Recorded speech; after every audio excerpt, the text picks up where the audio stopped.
An army at their backs, an ocean in front, no way out. The Israelites are seconds away from either slavery or death. But here's the twist. None of this was a mistake.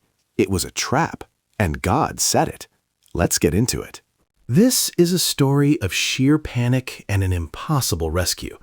But the key to understanding it is this: nothing here was accidental. God gives Moses instructions that look like a catastrophic blunder. Turn back, camp by the sea, get completely boxed in.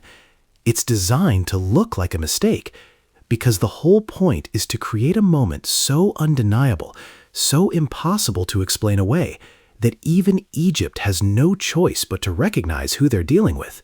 And Pharaoh walks right into it. Pharaoh watches his entire workforce disappear into the desert, and the economic reality hits him hard. Regret turns to rage. So he doesn't send a patrol. He mobilizes 600 elite chariots, plus his entire army, the full force of the most powerful military on earth, locked onto a group of escaped slaves with nowhere to run. From the outside, it looks like total checkmate, and the Israelites see it coming from miles away. The dust cloud appears on the horizon. The sea blocks every forward step. The trap snaps shut, and the Israelites completely break.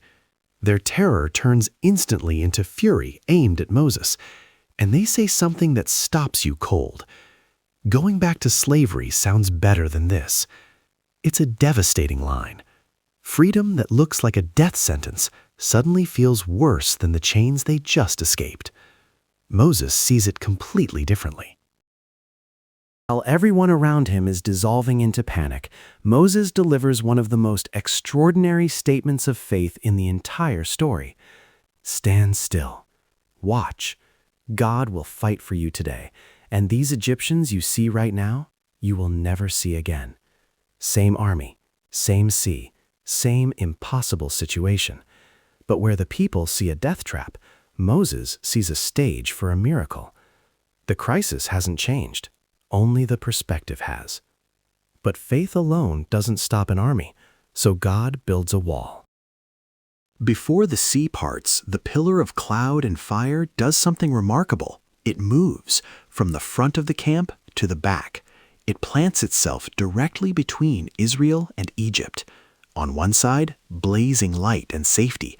On the other, total, impenetrable darkness. The Egyptian army is frozen.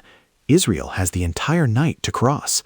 A supernatural standoff, buying exactly the time that's needed. Then Moses raises his hand.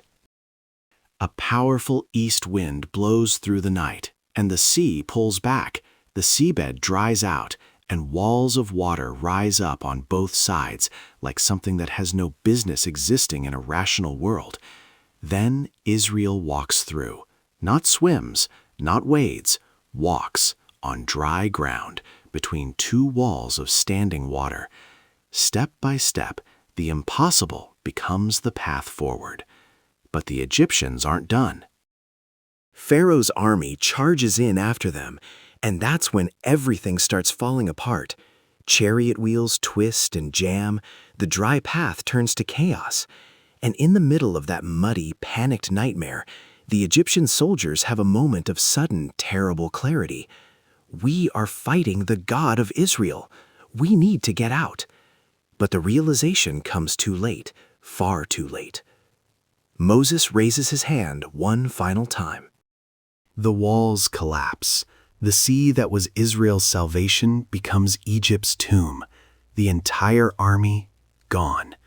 And the people standing on the shore are the same people who were screaming in terror just hours before. But now, silence, then awe, then faith. The same crisis that nearly broke them has completely transformed them, which leaves us with the question this whole story is really asking. How does a moment of absolute crisis fundamentally change what you believe? Sometimes the answer is, it has to get that bad first. We've walked through the divine trap, the standoff at the sea, and one of the most dramatic reversals in human history, from panic to faith. in a single night. Before you go, 2 questions to sit with. First, the Israelites stood at the sea screaming that slavery was better than this. Has fear ever made going backwards feel safer than the freedom in front of you? What happened when you stayed anyway? Second, Moses saw a stage for a miracle where everyone else saw certain death. In the hardest moment you're facing right now, is it possible that what looks like a trap is actually a setup for something you can't yet see? 2 questions.